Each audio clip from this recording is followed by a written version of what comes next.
The laundromat is open late because it doesn't need to sleep.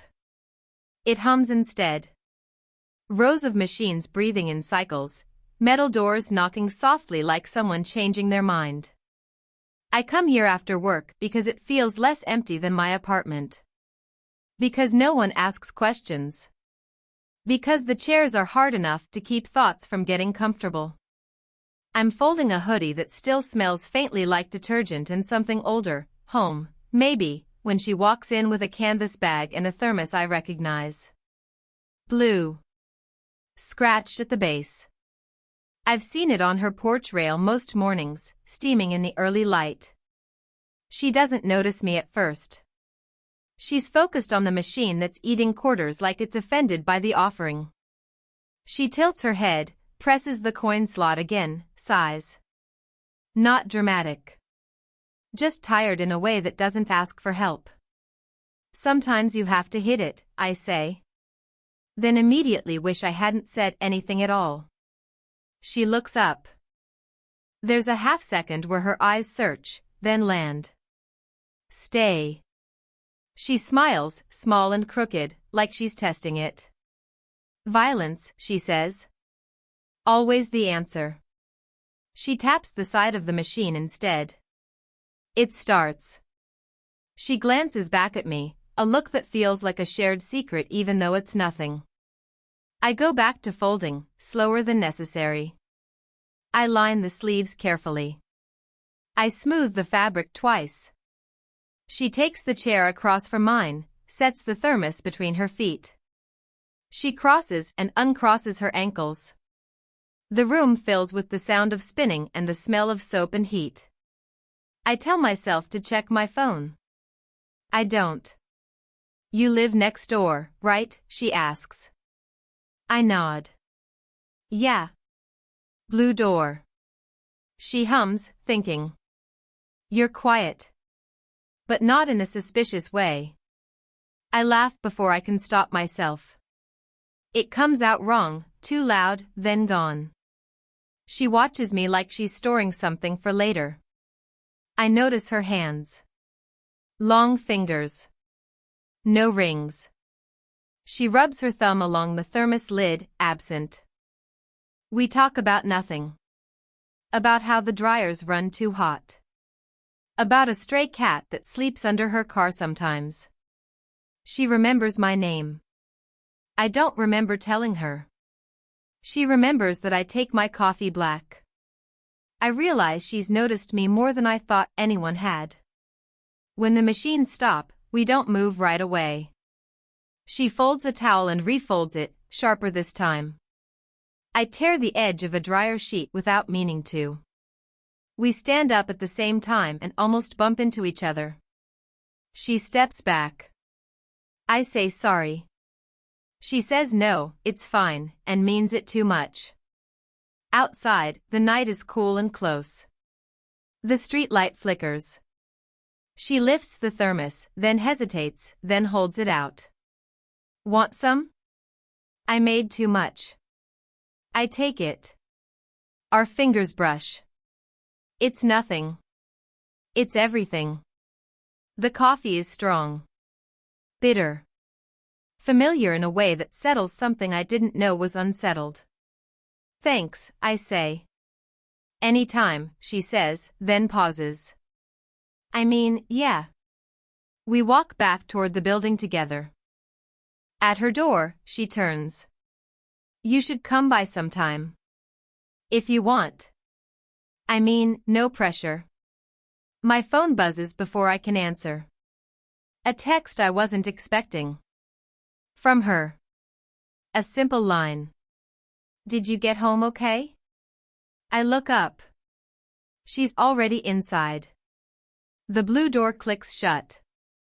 I stand there longer than I should, the thermos warm in my hands, wondering when attention started feeling like relief, and what it might ask for next. A mug of tea warms both our hands, the steam curling between us like it's trying to make sense of the quiet. She tells me about her divorce, how she spent months rearranging the furniture just to feel like the apartment belonged to her again. Not dramatic, just matter of fact. Her voice soft, eyes flicking to mine only sometimes. I nod, careful not to seem like I'm eavesdropping on her pain, but I am. I remember the way her son looked at me once, curious but cautious, like he was measuring whether I belonged in her orbit. It makes me hesitate every time I consider crossing that line, even in small ways, leaning closer, letting my fingers brush hers.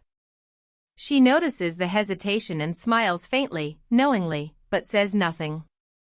We sit in the living room afterward, the tea finished but still steaming in the mugs. Silence settles around us like an old blanket. I think about what this means, what I want, and what I'm afraid to want. She hums while arranging a stack of books on the shelf, hands delicate, precise, so ordinary and yet somehow charged. I imagine reaching out, touching her shoulder while she bends, but I don't. Instead, I fold my hands over my lap and watch, caught in the tension of wanting and not acting. Her glance flicks toward me, just a fraction longer than necessary, and my stomach twists. She asks about my work, my days, small questions that feel like invitations and warnings all at once. I answer, careful, but my voice betrays a softness I can't hide. She laughs quietly at something mundane, and the sound fills the space between us with warmth I didn't know I was craving. I rise to refill the tea, and she doesn't move, just watches, a little smile on her lips, fingers tracing the rim of her empty cup. I realize the risk, the impossibility, age, circumstance, the invisible lines society expects us to keep, and yet the pull is undeniable. My hand brushes hers as I pass, just a fingertip, and she doesn't flinch. Her eyes meet mine, steady, alive, like she's cataloging the moment, storing it. I linger in that look, the small touch, the shared breath of the room, and feel it all at once, longing, restraint, possibility. My chest tightens, heart loud in the quiet, and I think maybe this is why people remember the small things, the flicker of a smile, a brief touch, a silent acknowledgement.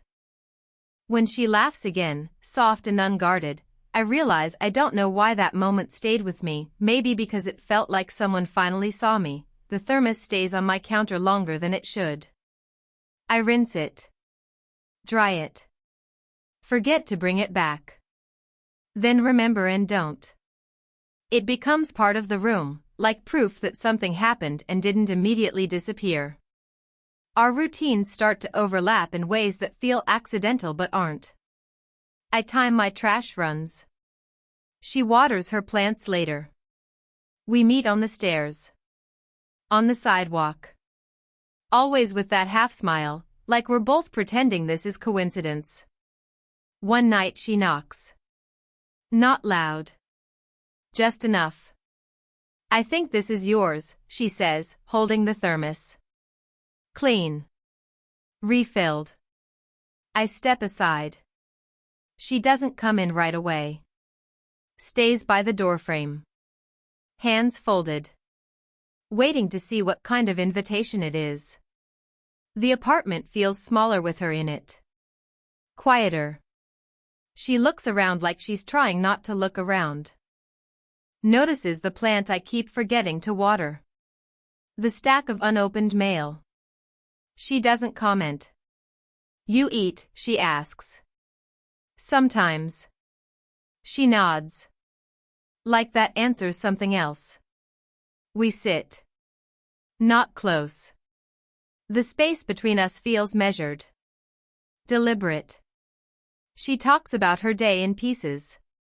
A neighbor's dog. A cracked mug at work. I listen too carefully, like there's a test I don't know the rules for. When I say her name, she looks up fast. Like she wasn't expecting it to sound like that. She shifts. Crosses her legs. Uncrosses them. Wraps both hands around the thermos even though it's still warm. Too warm. This is nice, she says. Then, quieter, but I should probably, a knock interrupts her. Firm. Familiar. Mom, a voice calls from the hall. She freezes. Just for a second. Long enough. She stands too fast. I forgot he said he'd stop by. The door opens before either of us move. A guy my age. Maybe older. He looks between us, then at the thermos, then back at her. Nothing said. Everything understood. Hey, he says. Polite. Careful. Hey, I say back, already shrinking. Already stepping away. She doesn't introduce us. Doesn't need to. After he leaves, she doesn't sit back down. She stays by the door. One hand on the knob. The other pressed flat to her side like it might float away. I shouldn't be here like this, she says. Not looking at me. I nod. Too quickly. Yeah. Of course. Silence stretches. The kind that asks questions without words. She looks at me then. Really looks. Her eyes soften, then harden, like she's choosing which part of herself to keep visible. You're kind, she says. That's not nothing. I want to say something smart. Or reassuring. Or honest. What comes out is, I know. She steps closer. Stops. The space between us tightens. I can smell her soap. Hear her breathing change. She lifts her hand like she might touch my arm, then lets it fall. Don't, she says. Almost a whisper. Almost to herself. I lean in anyway. Just a fraction. Enough to feel it. Enough to know. Her lips part. Mine don't quite reach. She turns away first. Opens the door. Good night, she says. The door closes. Soft. Final. I stand there, heart loud, wondering if restraint feels this much like being chosen, or like being left. Start walking without saying that's what we're doing. Just fall into step beside each other after she locks her door, the evening stretched thin and blue. No destination. Just the block. Then another. She keeps her hands in her pockets. I keep mine busy, the keys of the phone, nothing, switching them back and forth like they need supervision. The sidewalk is uneven here. We slow without agreeing to. I saw him again, I say. It slips out sideways, not accusatory, just there. She nods. Doesn't look at me. My son. The word lands heavier than it should. Rearranges something in my chest. He asks questions, she adds. Not the kind you answer. The kind you feel. I don't respond right away. We pass a bench. Someone's initials carved into the wood, faded. I wonder how long it took them to stop meaning something. I'm not, I start, then stop. Try again. I don't need anything from you. She exhales, almost a laugh. That's what scares me. We sit. Not close. The bench is cold through my jacket. She rubs her hands together once, then stills them, like she caught herself doing something too revealing. I notice things, she says. That's the problem. I notice when you don't sleep. When you pretend not to check your phone. When you say you're fine like it's a favor you're doing for everyone else. I look at my shoes. The laces are frayed. I keep meaning to replace them. I don't want to be someone who, she pauses. Swallows. Who takes comfort from you because it's easy. Because you're here. I finally look at her. Her face is open in a way that feels dangerous. Not fragile. Honest. It's not easy, I say. It just feels quiet. She closes her eyes at that. Just for a second. Like it hits somewhere tender. I'm supposed to be better than this, she says. Older. Smarter. You are, I say. That's why it hurts. Silence stretches. Cars pass. Someone laughs somewhere down the street. Life, ongoing. Indifferent. She turns toward me then. Fully. Knees angled my way. Her voice drops. If I let this keep happening, I won't know how to stop wanting it. I feel the pull then. Not physical. Something deeper. The urge to say stay. To say choose me. To ask a question that can't be unasked. My mouth opens. Closes. What do you want? She asks. It's not loud. It's not demanding. It's worse than that. It's careful. Like she's bracing for the answer. I look at her hands. Still. Waiting. I imagine taking one. I imagine the line that would draw. I begin. The word hangs there. Unfinished. Heavy. She doesn't rush me. Doesn't fill the space. Just waits, eyes steady, breath slow. And I realize whatever I say next will change the shape of things. So I stop.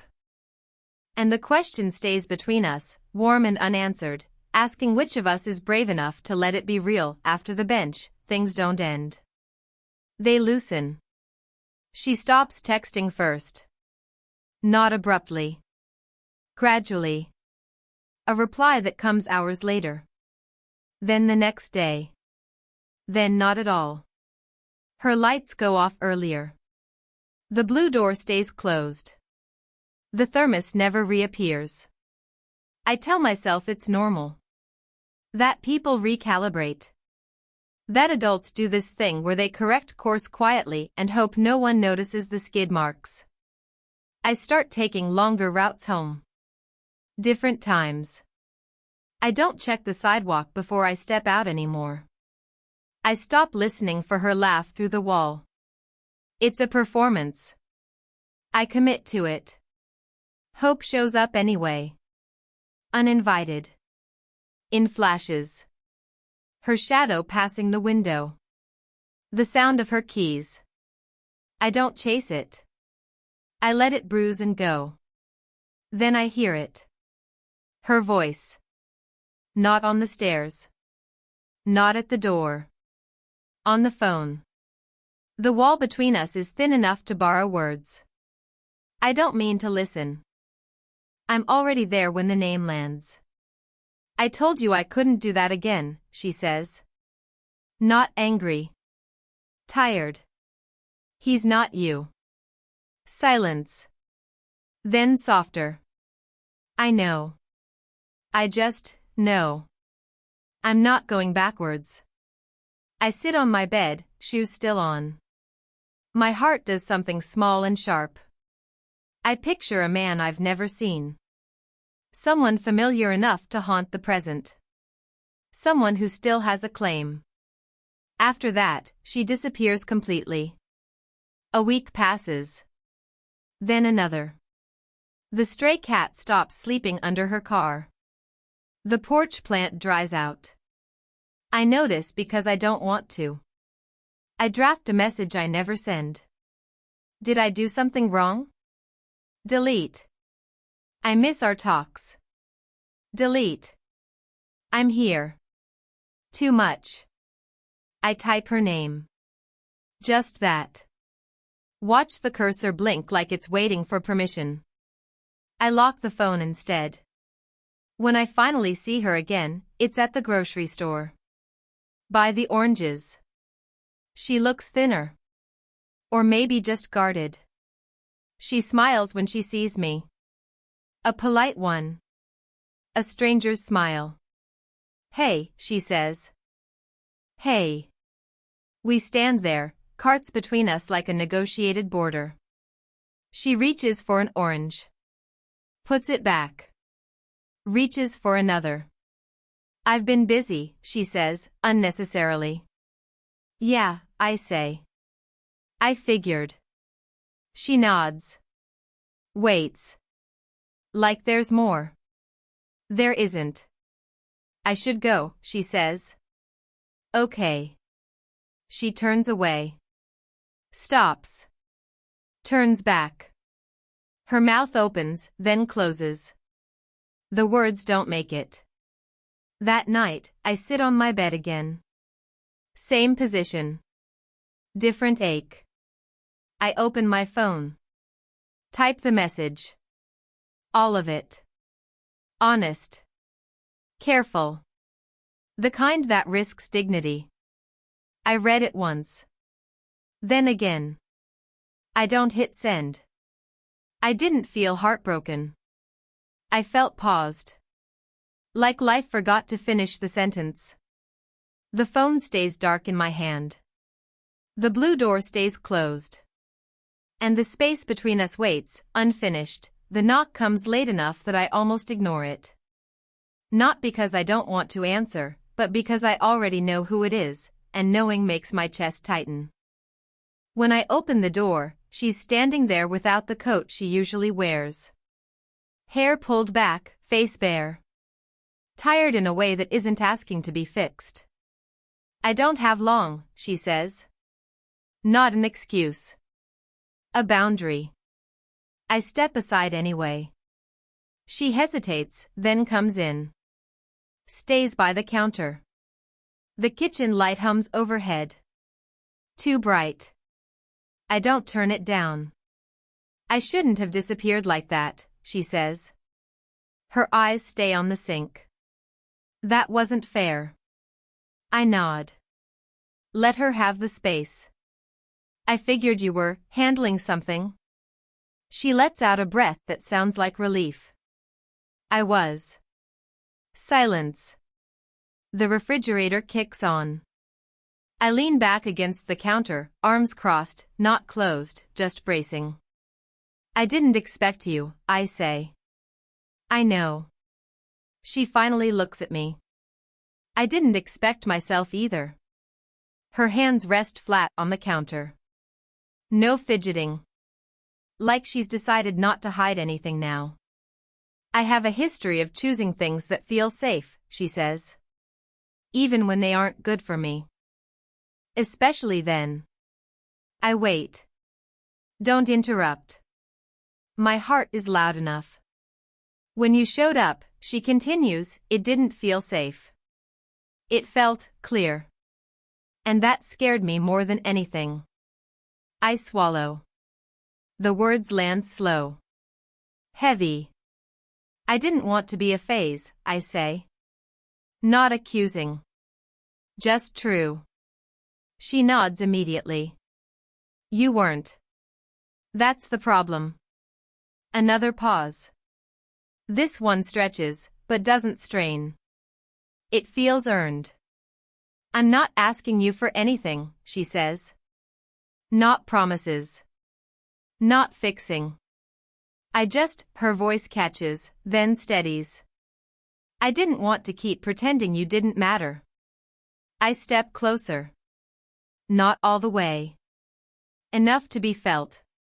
She doesn't move back. I didn't want to matter quietly, I say. She looks up then. Really looks. Her eyes soften, then fill, not with tears, but something close. I can't guarantee I won't mess this up, she says. I'm already here, I reply. That was the risk.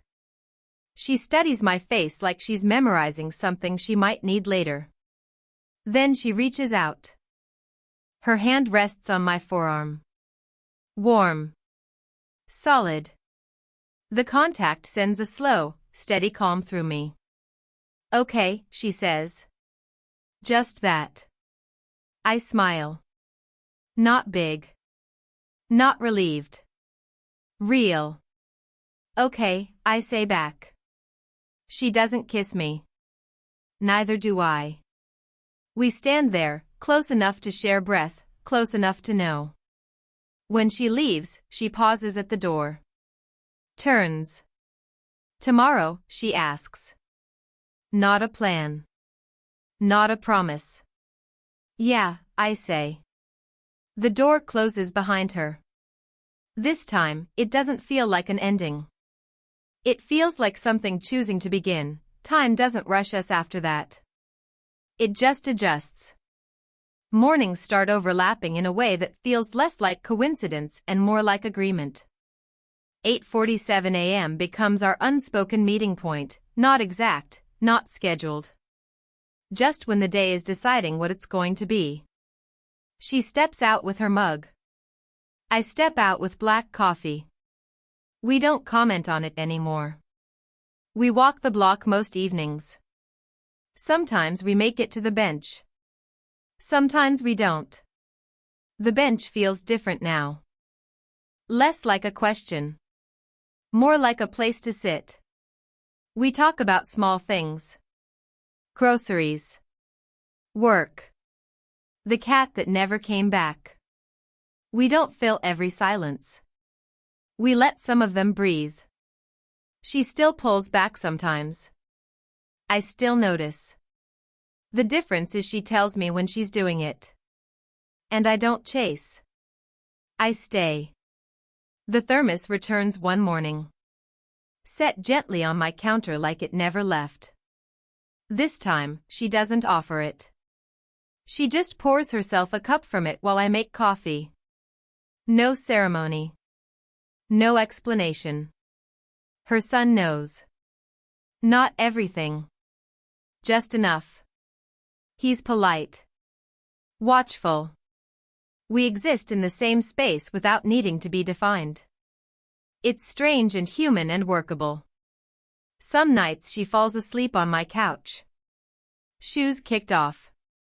Hair loose. I cover her with a blanket and sit on the floor, back against the couch, like it's the most natural thing in the world. I don't wake her. I don't need to. Life doesn't soften because of us.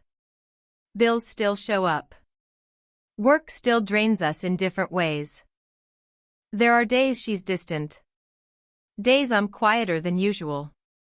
We notice. We adjust. One afternoon, we pass the laundromat. The machines hum the same way they always did. She slows. Looks in through the glass. Smiles. Still open late, she says. Yeah, I reply. Some things don't change. She reaches for my hand then. Casual. Certain. Her thumb brushes the inside of my wrist. A small thing. A grounding one. Later, sitting on the bench, she leans into my shoulder without asking. I don't tense. I don't overthink it. I just let it happen. This feels steady, she says. It is, I answer. She nods. Accepts it. When people ask how we met, we never quite tell it the same way. It doesn't matter. The truth is quieter than the story. At night, when the building settles and the lights across the street go out one by one, she rests her head on my chest and listens to my breathing like it's something to count on. I think back to the time I stood outside her blue door, holding a thermos like it was a question. Now it's just part of the kitchen. And I understand something I didn't then. Love didn't arrive all at once. It stayed. And that was enough.